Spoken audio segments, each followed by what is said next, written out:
Going live. We are live. We are in here. Welcome back. I think we got a few people that were already in the chat, but welcome back, everyone, to another installment of our strategic goal setting series where we are empowering our community to create resolutions that work, resolutions that are sustainable.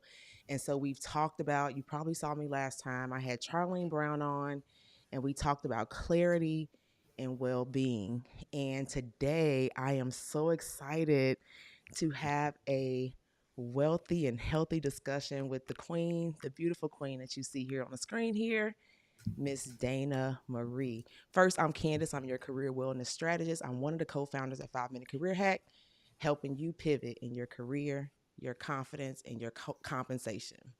And I have here with me my gold friend, Dayna Marie. Dayna is a board certified personal and business credit educator, award winning entrepreneur, author, and speaker. With her business, the Wealth Equity Network, Dayna has helped women successfully start, grow, and scale their businesses. And with her brand, Girl Boss Up and Lead, that's in all caps, y'all, she aims to create a community of women leading in their respective industries. Dayna Marie has been featured in several publications, but she says nothing is more rewarding than helping others win. I get the pleasure and the privilege to experience Dayna almost on a daily basis, and helping others win is something that I've seen her do time and time again. She's been such a blessing to me in my own journey, so I'm so excited to share her with you all today. So Dayna, welcome to the show. Thank you, Candice. Oh, your words are just warming. I'm like, who that girl? She's It's talking nothing like about. hearing your own bio, right? Like, oh, is that me? Well, Dayna, we're gonna hop right in because y'all know this is the 5 Minute Career Hack. We are no fluff, all action. But of course, I want to give Dayna a chance to give her own introduction of herself because nobody introduces themselves like that person, right? So, Dayna, tell us just a little bit more about yourself that I didn't talk about and more about your business. Yeah, for sure. This isn't new for me. I've been in the financial services industry over 20 years. And it's just a passion. It's just one of those things that I learn something and I get excited about teaching others so that they can succeed too. I have the theory that nobody should be, at a restaurant and only one person is able to really handle the full bill and everybody's fighting over, I only have this much or that much. My motto is all my friends need to be fighting over who's going to pay the bill because we can all afford to pay it. So that's just how I carry things out. And I'm excited to be here with you, Candice. Just super thrilled. Like, I love 5 Minute Career Hack. Shout out to you and the whole team. Yeah, Yeah, I'm thank you. excited to be here. Yes, thank you. And I'm excited to have you. I know the moment I heard you talk in Mosaic Ink, shout out to Mosaic Ink. I know we got some folks in the chat today.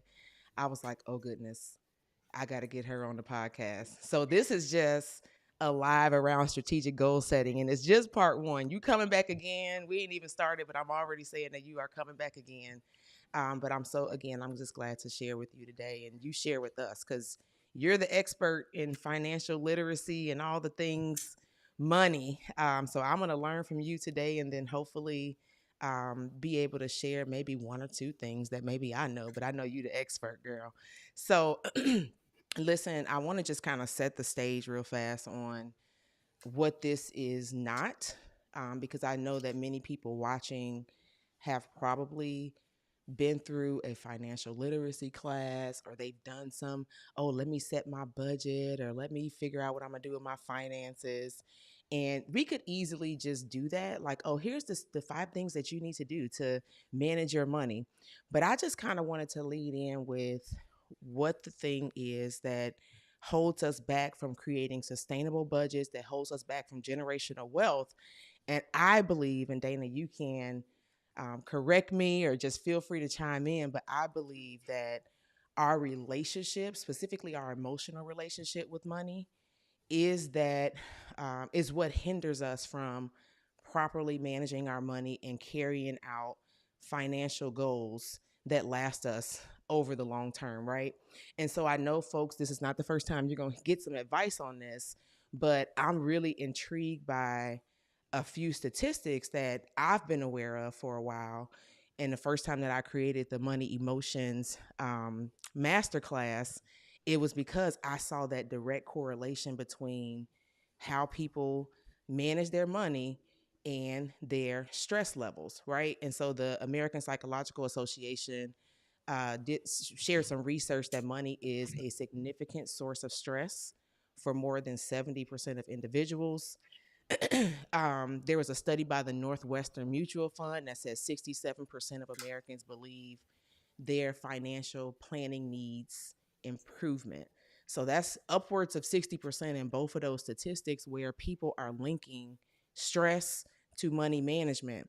And if we don't heal that relationship, or at least I want to provide some tools to get people thinking about it differently so they can manage their money better, about healing their relationship with money. So I shared this statement with you last week that my pastor said, and it was, your finances expose the priorities of your heart, right?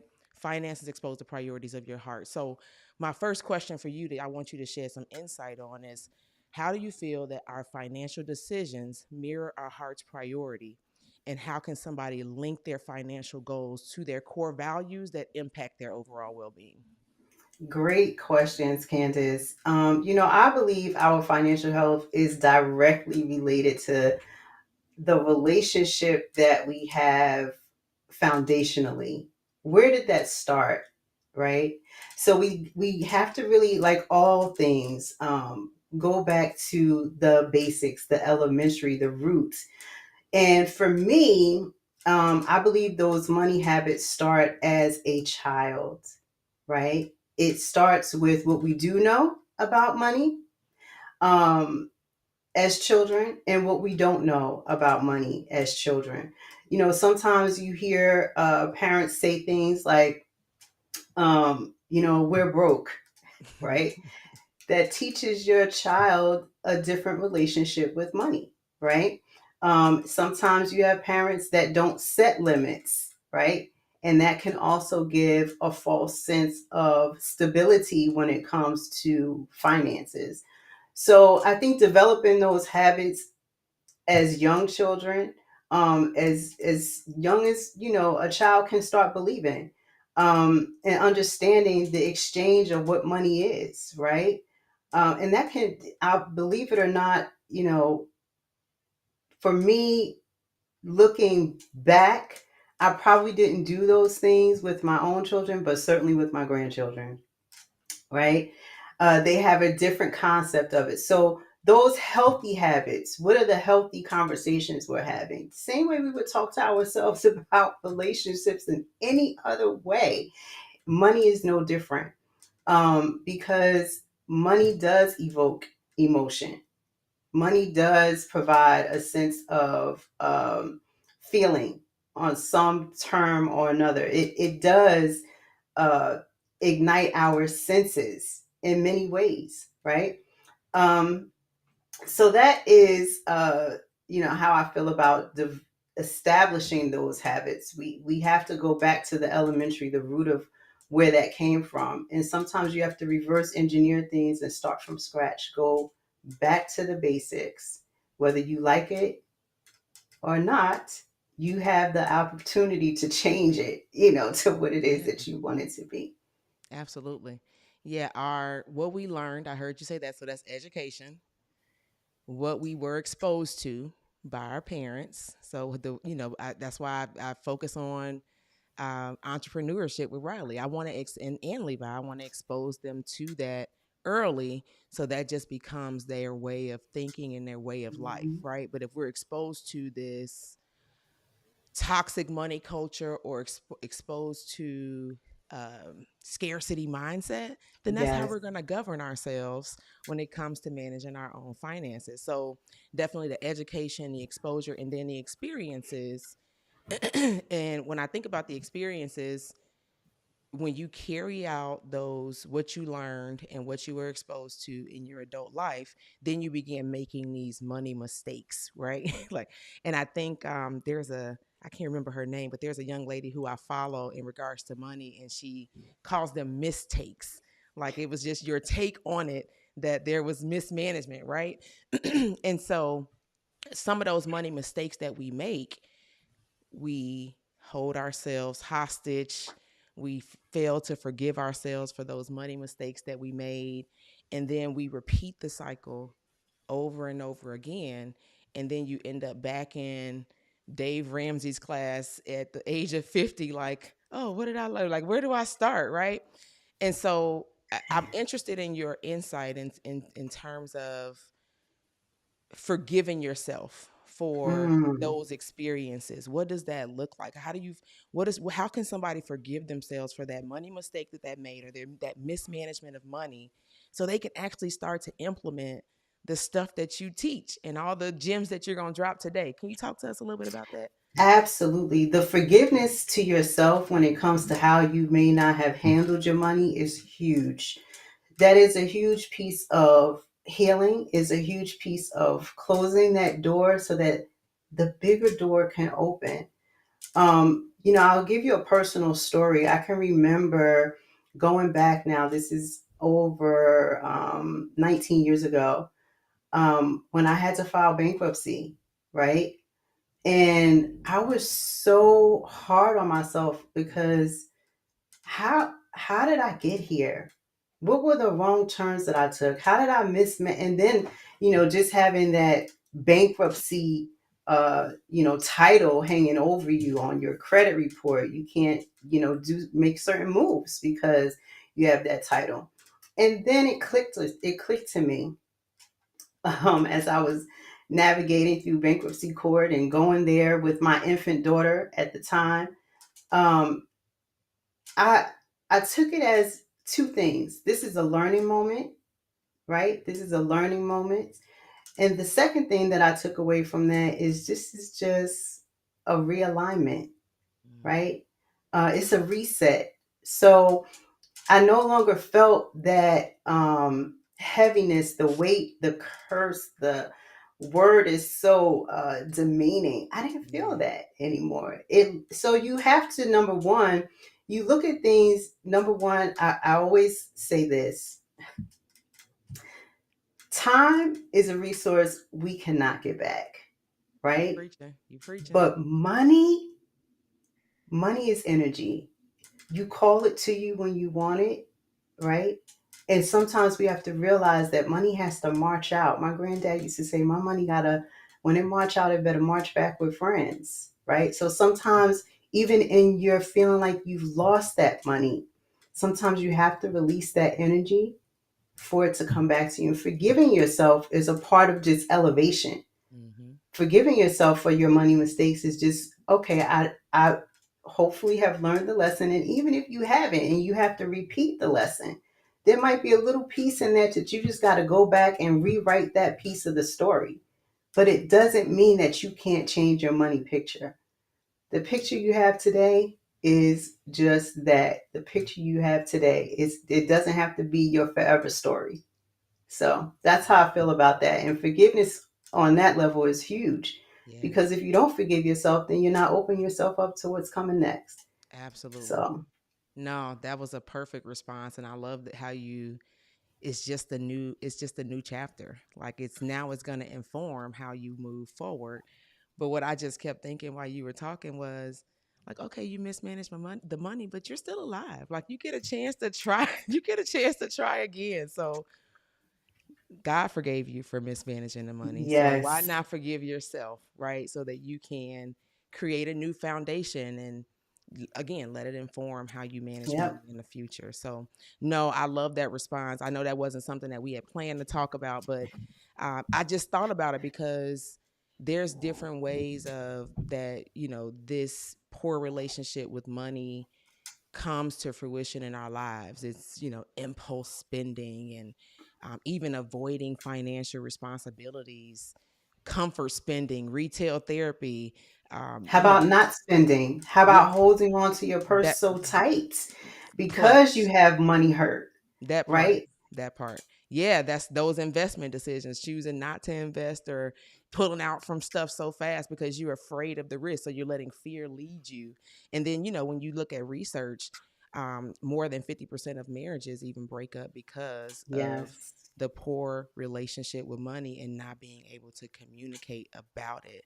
And so, again, I know this research exists because it happens to a lot of people, but I still find it interesting that 60+% of people are still stressed out over money. So we still got some gaps to close. Hopefully we close some of those gaps for folks today.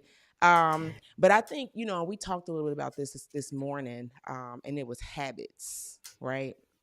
And so I think behavior change after that forgiveness complete, we're going to cross them over into the abundance mindset, as we talk today. But when we're looking to make a behavior change or to debunk things that we believe, we have to explore our habits, right? Would you agree with that? Absolutely. So Absolutely. I'm gonna send it over to you because I'm very interested in. We call them hacks. I know it says tips, right? When people ask for questions, but I want you to share some hacks with those watching today about identifying and breaking poor money habits that's holding people back from financial wellness. So, what are some of those hacks to identify and break those poor money habits if you were counseling the audience today? Well, one of the things you just mentioned, mindless spending, that impulse buying, right? That is absolutely a habit that's developed. I had that habit, Candace, Me even too. as a little kid, Sometimes I because still it struggle with it too. right.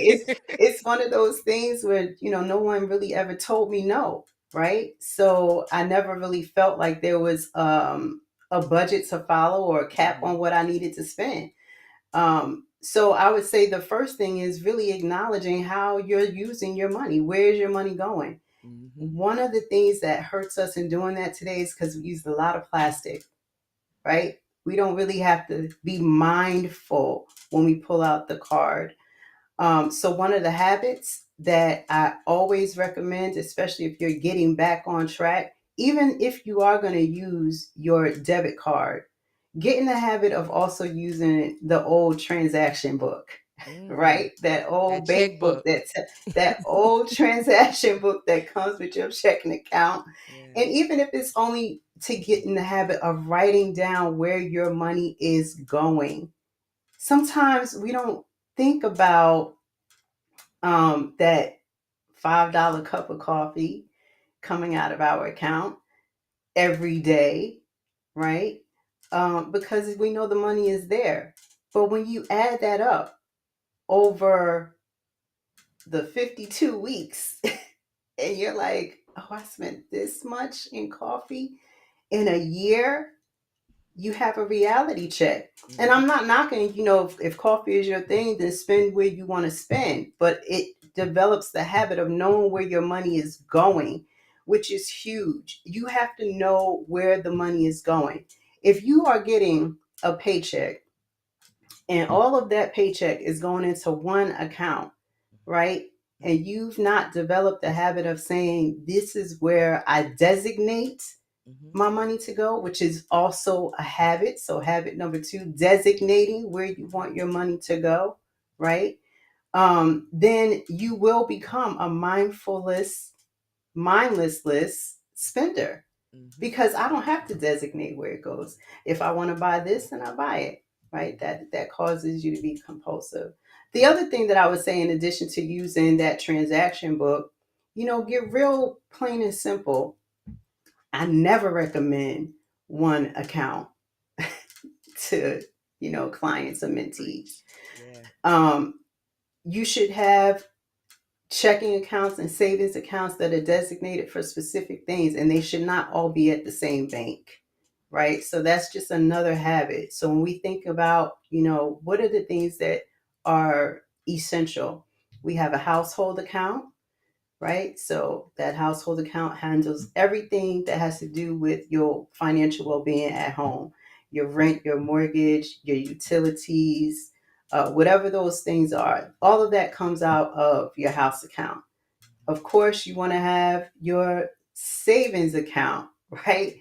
And in my opinion, before you pay those other things, you need to pay you at least 10%. That's another habit, right? Another hack, paying yourself. So that savings account. And then you should have a separate savings account that is for your entertainment, something totally separate. Maybe I want to take a trip. Maybe I want to, have, what do they call it now?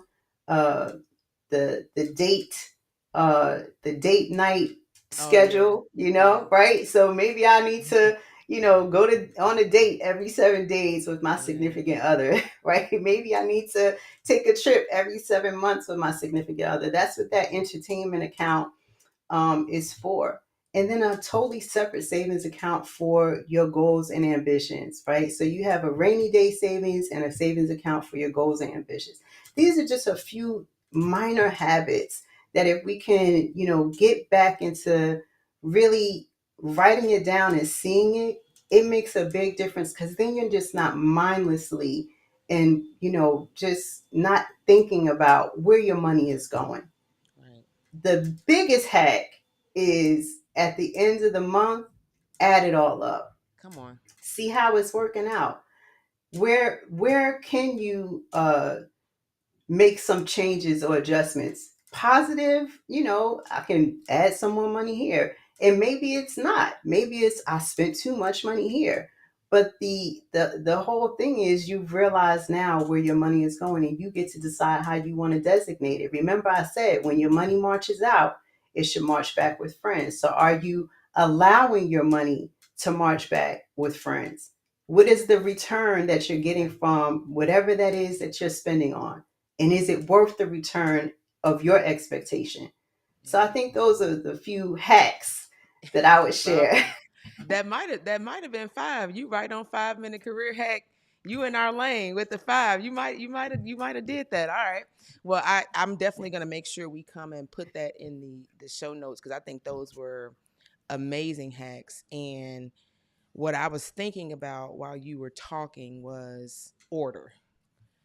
The order in which we do those things that you just talked about. So sometimes we'll find ourselves and others because I'm always talking about me. I say that every episode, so y'all should get it by now. But we find ourselves savoring and going on date night before we've taken care of the daily habit of checking your coins, um, adding up the money at the end of the month.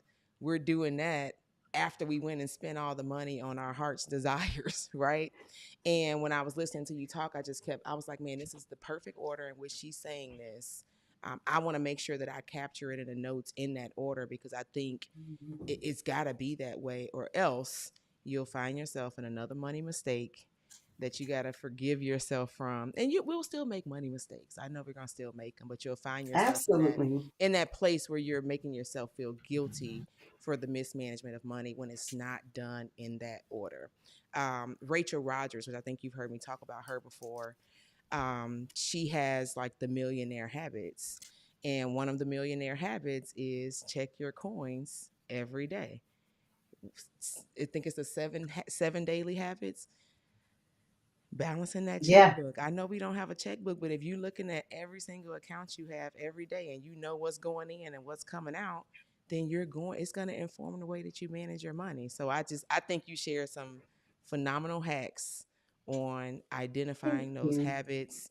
And again, if you do it in those or in that order, I believe that's the key to getting to the financial wellness that you desire and that you deserve.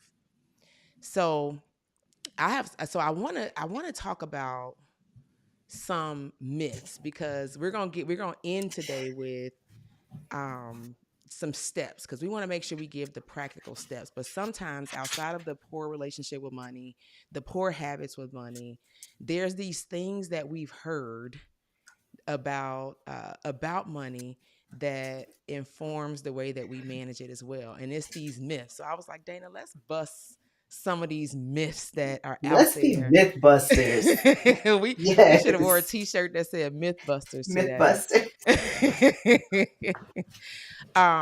But it's really what they are just common misconceptions about money.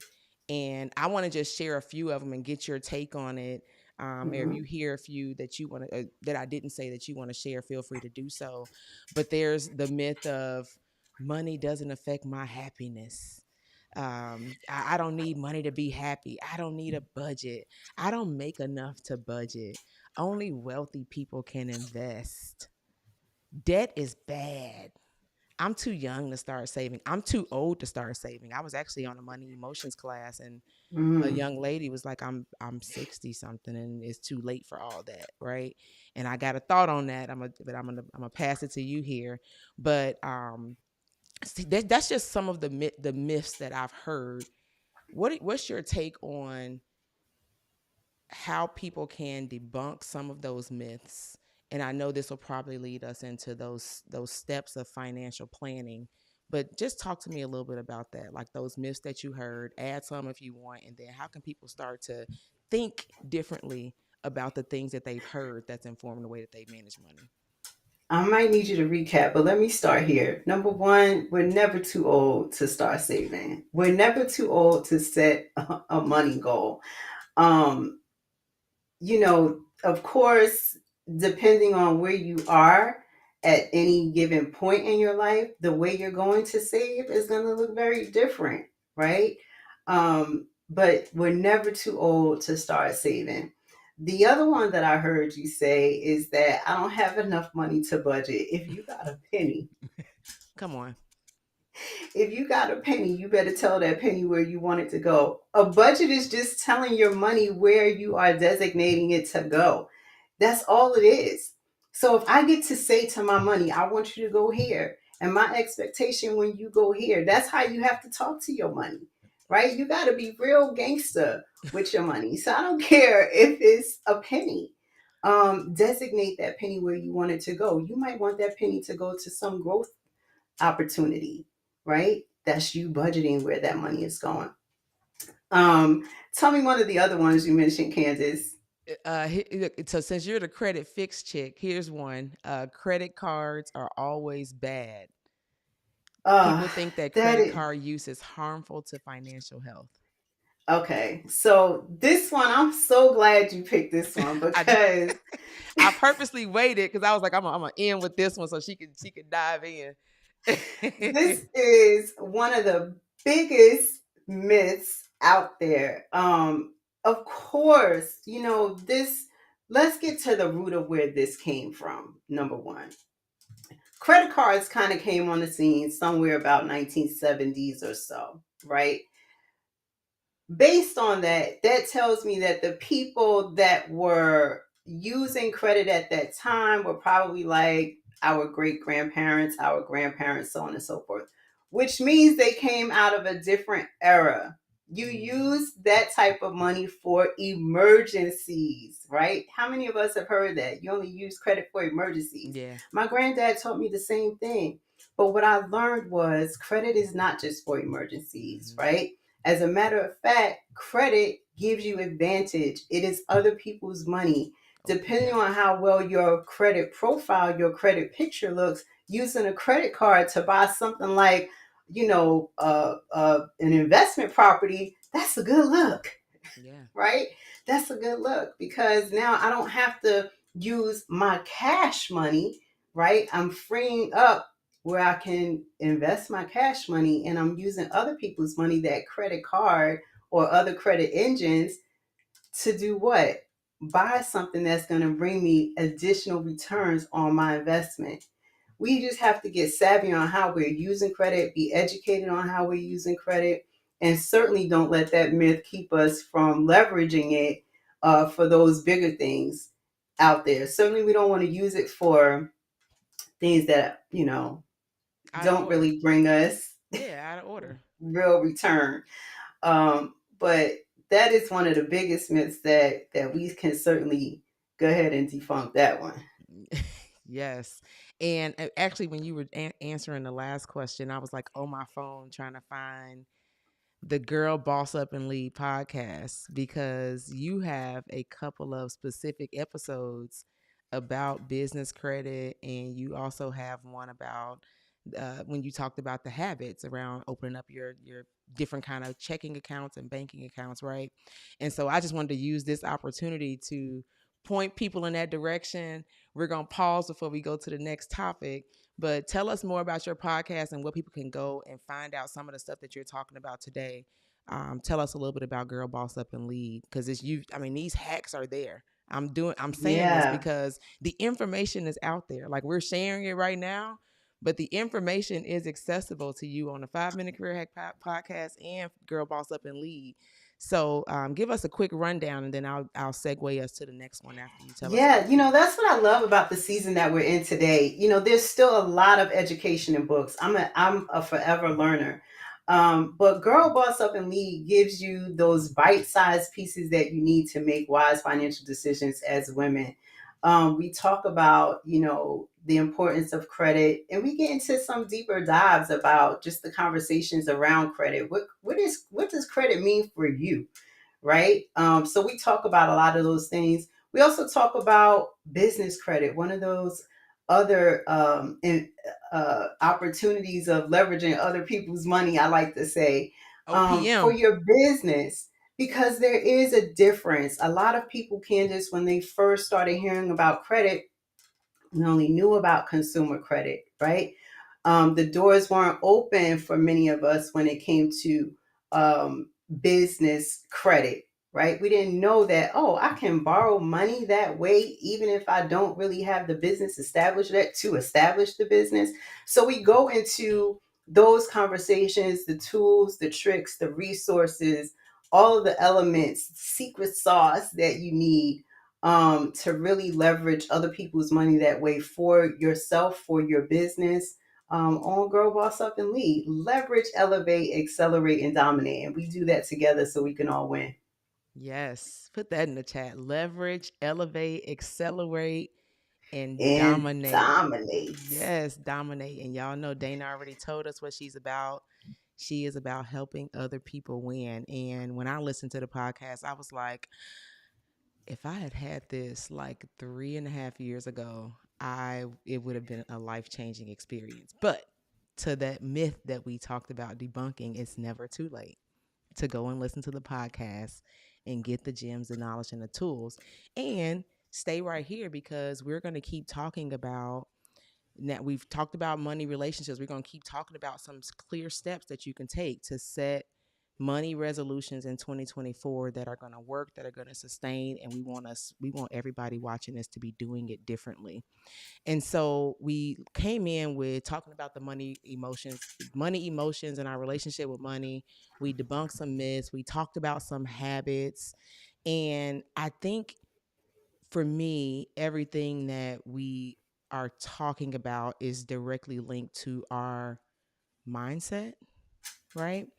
And so I mentioned it a little bit a few minutes ago, and it was the scarcity mindset. And so if we're operating in a scarcity mindset, then we're going to manage our money that way. But if we operate in the abundance mindset, then, or the sufficiency mindset, then we operate our money that way. So it's all about our thinking, like I mentioned earlier. And we do have to change our thinking in order to move past the toxicity that culture has produced around money, right? It's guiding our decisions. It's made us greedy. We're comparing ourselves to each other because of money.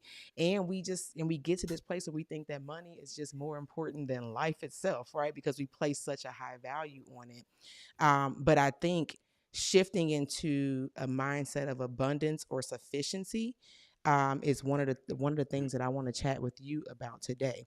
So, talk a little bit to us, and I need this for myself too, because you still healing me today.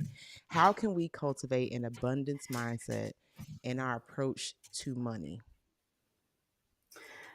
That's a loaded question because I think in order to have that type of approach, you've got to be willing to let go of how you think about money now, right?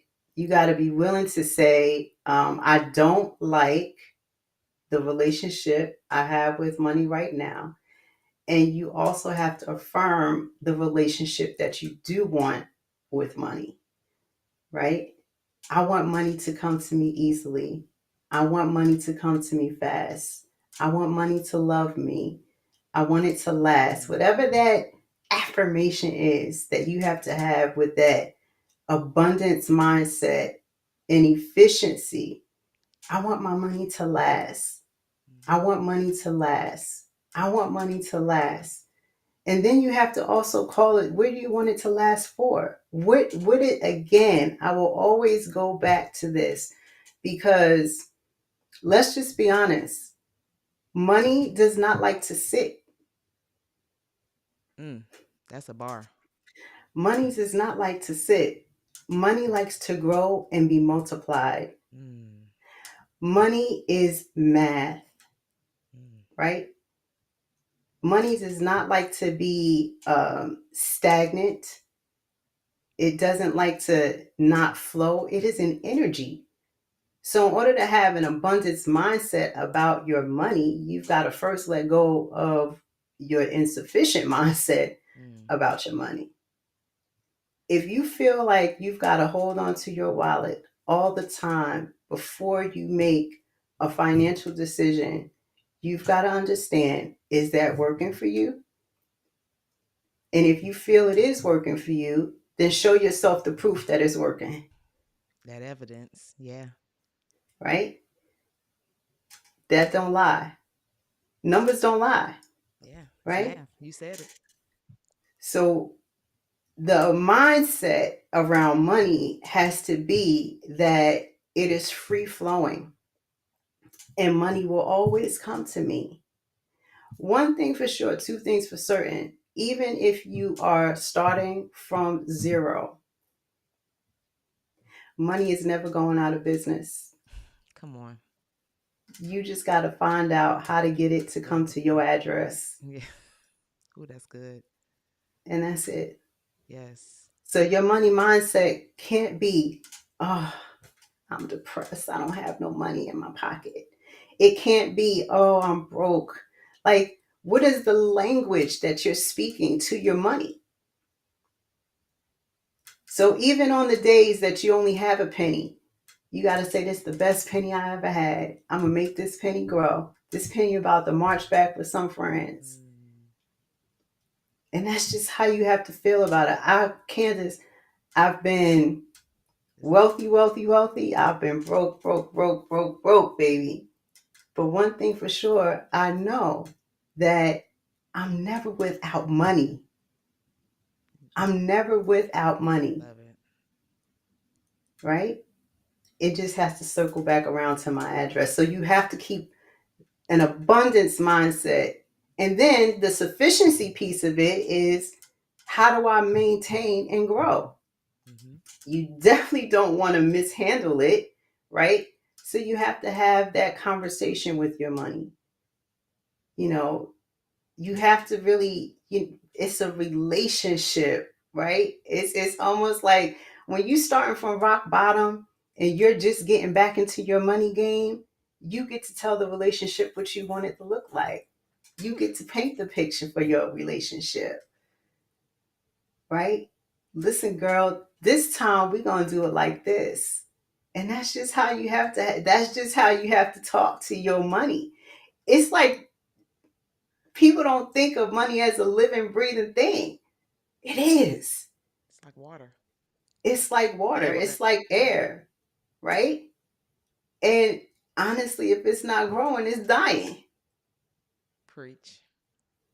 So for me, having the mindset that no matter where I got to start from today, it's some dollars out there with my name on it. I just got to make sure it's returning back to my address. Your mindset got to be so abundant.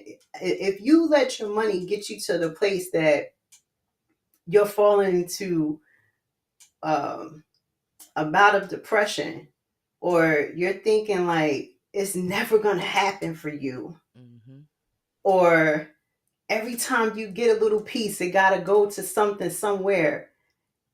Guess what? You got to go back, look over your lessons, right? Maybe that was a lesson from your childhood and it just keeps repeating itself. And then you got to figure out what is the language that I need to change so I can change this piece So and true. know that I already got the lesson. So my money is not insufficient. I have more than enough, right? So I can go on about that all day, That was girl. So good. That was good, Dana. Have you heard of the artist Tony Jones? I have not. So she's an affirmation recording artist. I'll have to send you some songs, but two songs of hers came to mind as you were talking, and one of them is Currency. And so she talks Mm, about how money flows, and I mean, it's really fire. I mean, that's everybody's homework. Go listen to Tony Jones. She's not paying me to say this, but go listen to Tony Jones' Currency, and then the other one was Talk to Me Nicely. I don't know that I've ever heard anyone say that you have a conversation with your money, because that's a part of relationship is communication. That's so yes. good. Yes. And I thought about as you were talking, because if you talking to your money nicely, you looking at you checking your coins like Rachel Rogers says, and you are affirming your accounts and talking to your accounts, like that's that's actual. You could do that. That actually helps you with your mindset, and it informs the way that you manage money. But I thought about this statement that as you were talking, and it was what you appreciate appreciates. And so I was Yes. looking at your body language, and you were like, "Oh, I just don't have a lot of money." Like it was very defeating, and just no gratitude was involved with it. But if you talking to your money with the smile you just had, and grateful for what you have, because that's really what abundance is about. It's about letting go of worrying about what you don't have and freeing up room and time to appreciate what is right in front of you and doing it. Absolutely. I see you got Riley's affirmation sheet behind you, because you know we big on affirmations over here, but doing it every single day, right? Every single day. You're not gonna just go and start talking to your accounts tomorrow, and all of a sudden you believe like, oh yeah, okay, now we got a good relationship. It's the repetitive nature that we have to do that. And I'm adding this hack. You just blessed my life. I'm adding the hack. I'm talking to these accounts. Bank of America. Y'all like if AI is listening, they gonna be like, what the heck is she doing? I'm talking to these accounts, but it's the repetitive nature that we do it that's gonna help us to elevate our mindset, that's gonna influence our habits, and that's gonna help us set goals that are actually going to sustain. So I can't even add no more to that. That was good, Dana. That was good. Talk to your money nicely. Put that in the chat if you listening. Talk to that money nicely, and make sure y'all go listen to Tony Jones songs where she has affirmations that talk specifically about what Dana just shared. All right, so we are going to get into more of the no fluff all action, because I think the people, hopefully the people that are here, we are imparting something on them that's going to change their mind about money. But we also know that we got to get out here and actually take action and do something differently. So you shared a lot of hacks already, but if you had to say there just a few more things of key steps that's going to help people, help them lead themselves to clear and concise financial goals from a personal standpoint and the business standpoint. It doesn't have to be five, but a few more hacks from the Credit Fix Chick on how they can take, now they have the mindset, how can they take this and start putting it into action right now, today? Wow. The first step is number one. I'm big on writing things down, right? So your homework today is really get a real, this is one of the hardest things for people to do, Candace, because we don't want to see the picture. Yeah. You You got to know, face reality. you got to face reality, but write down your monthly expenses today So, and be honest with yourself. I just did this exercise myself. Be honest with yourself, because oftentimes when we think about it, just think about it, we're thinking high level, right? But when we got to write it down and we start thinking about, because we don't put in those little nuances, we don't add in those little things. Oh, I took a trip to the grocery store because I just wanted, this, even though I did my grocery shopping. So that would be one thing that Right. I would say, an actionable step today as homework. Really take a real full picture view of your expenses, right? And then once you have that full picture view, step number two is, what are the things that are most important for you, right? What are the things in those expenses? And I'm not one to tell people, credit is bad, don't use your credit cards. I'm not on that kick. And I'm not on the kick of, don't buy yourself nice things. Those are things that, if that makes you happy, I want you to do what makes you happy. But I also want you to be wise about how you're doing it, Mm-hmm. right? So the second piece of that is, what's most important for you. If having your, coffee every day is important to you, then circle that. Put Put a them heart down. next to it. Put a Yeah. star next to it. Like, these are the things that are most important for me, right? And then the third step would be, these are nice to haves, but I don't really need them, right? So some of those things that we spend money on every month, maybe it's some subscription. It's nice to have, but I don't really need it, right?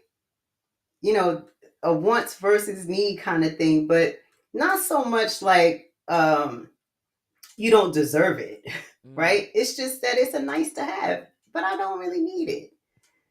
So those three things are going to give you a real view where you can pinpoint some of your habits and really decide, what your what this is what I want to say, what the end of 2024 is going to look like, because it's Mm. not how you start. My brain works kind of in reverse. I'm a reverse engineer kind of girl, right? So let's just say, for example, at the end of 2024, your goal is to save $5,000. Well, if nothing changes, nothing changes. Did you save $5,000 this year? If you didn't, why not? Is your money going to change in 2024? Based on what activity is your money going to change in Mm-hmm. 2024? Right? So if I can start with the end in mind, Mm-hmm. December 31st, Mm-hmm. 2024, I want to have XYZ in my feel good savings account, right? Come on. My feel good savings account. Well, if I'm still making, let's just say, $60,000 a year next year, and I haven't changed any of those money habits because I didn't look at my expenses at the end of 2023, and I didn't say what's important and what's nice to have, then nothing's going to change for Mm-hmm. 2024. Yeah. So those will be, the takeaways, the real tangible things that you can do. But set a goal for yourself and let that, I don't know, some people are incentivized. I know I'm one of those girls. I work on incentives, right? Like, Yep. and for me, I like to incentivize myself, right? So when I think about um a big goal, I say, okay, when I hit this big goal, right? What I want to gift myself Mm-hmm. at the end of that big goal. Rewards. Yep. What are my rewards? How am I going to celebrate because I achieved that goal? I accomplished that thing, right? So going back to, my example of just saving, right? So if my savings goal for the year is $5,000, then where's the $5,000 going to go? Am I just going to be happy that I saved it, or did I designate a place for it to go? Did I tell it it's going to march out maybe a percentage of it and it better march back with friends? So Mm-hmm. all of that ties in for me, Mm-hmm. but I have to start with the end in mind. So if you know where you want to go, then you can certainly sit down and say, well, this is where I am today, and you can build your roadmap. And I think that's the easiest way for anyone to have a real relationship with their financial picture. Start with your end goal, where you want to be, right? Take a reality check of where you currently are and build out that roadmap so that you can have that, goal. You've met that goal, and you've also given yourself a reward in some kind of way for meeting that goal. Yeah. So those are some of the things that I, get excited about. I love the smile as you talk about this. I can see and feel the excitement through the screen, and you just dropped major bars because when you first started with the like just write down what your monthly expenses are. Like you can't manage a budget in your head. Like you have to see it on paper and actually know where those pieces are going. So I love that. And then, to your point around like the coffee, right? So put it in your budget because the scarcity mindset says like don't go spend, but I think we just spend feasibly, right? Like we need to spend based on what the end in mind that you talked about, and then what are some of those things that are going to keep me happy while I carry out this budget. But that's starting with the end in mind. Like I think that's the step that most people miss. Hmm. And let me when I say most people, that's the step that I was missing when I was making all the money mistakes and just mismanaging money. It wasn't a goal, it was survival is what it was. It was me. I want to survive, or I've never had this much money, so now I'm going to go spend it, and there was no Hmm. budget on paper. um I think we to getting out of survival mode into thrive mode, but we have to make sure that we are working towards a goal. Alicia says that all the time. Start with the end in mind. So I know she's gonna hear this and be like, "Yes, absolutely, absolutely." So yeah, no, that was perfect, Dana. I don't have anything else to add to that because I think I don't think that making elaborate 15-step here's what you do with your money type of plans, I don't think that that leads to sustainability. I think it's the small, simple actions and the habits that we create over and over again on a daily basis is what gets us in a different place. So I think you shared it quite perfectly, if I must say so myself. Well, one of the reasons that we have to think of it that way, Kansas, is because money already has its weight, right? Mm-hmm. We shared that when we first got here, Yep. how, money is that thing that can cause so many different things to happen between relationships and your, relationship with it, right? And sometimes that's because we look at big picture things and we don't break it down into those small bite-sized pieces that are more tangible, that are more accessible to us, right? And easier to use. If I have to look at a whole big money picture, then I'm like, that's overwhelming, Yeah. right? But if I can break it down into these bite-sized pieces, then I'm saying, okay, I can take these, one step at a time type activities and Mm-hmm. and look at, I'm still seeing the result is starting to come alive. Your Yeah. money shouldn't Effortless. overwhelm you. Yeah, effortless. It does not have to Effortless. be hard. It does not have to be hard. Find a way to make it easier for yourself. Perfect. Perfect. So look, we've come to the end because I could go, right? I know like I could go and we could keep talking about this. I can come up with 10 more questions, but first of all, thank you for just the wealth of knowledge that you shared. I was able to take away several things that even with me managing my money differently over the last several years, there's things that I still have work to do that I was able to take away from you today. And I'm sure everybody watching was able to do the same. I've already committed you to this is not your first or this is not your last time on a podcast. So this is just part one of the conversations that we're going to be having with the wonderful, beautiful expert that everybody sees on the screen with me today. So thank you, Dayna, again for coming on, sharing this knowledge, and I'm looking forward to more times to do this with you. So as we always end our lives and our podcasts, share with us your last 5 words with the audience. It's the 5 minute career hack. We got to end with five. In your last 5 words for the audience today. Grow from where you are. That's my last five. Let them use you. That's good. Grow from where you are. Put that in the chat. Put that in the chat. Grow from where you are. I absolutely love that. So, listen, you've gotten tips on healing your emotional relationship with money. We debunked a few myths today. We talked about habits. We talked about abundance mindset. And then Dayna gave several tips. I know it was more than 5 tips to help you manage your money better and sustain financial wellness in 2024. So make sure that you leave us a comment. Tell us what resonated with you. If you have questions, put those in the chat. We're going to come back and answer those. But most importantly, share this with your network. Share this with your network. People need to hear this information so that we can be on the road to financial wellness in 2024 and create resolutions around our finances that will actually work. So share this with your network, subscribe, and we appreciate everybody coming on with us today. Dayna, I appreciate you so much. I love you. And you look so good in that nice hoodie as well today.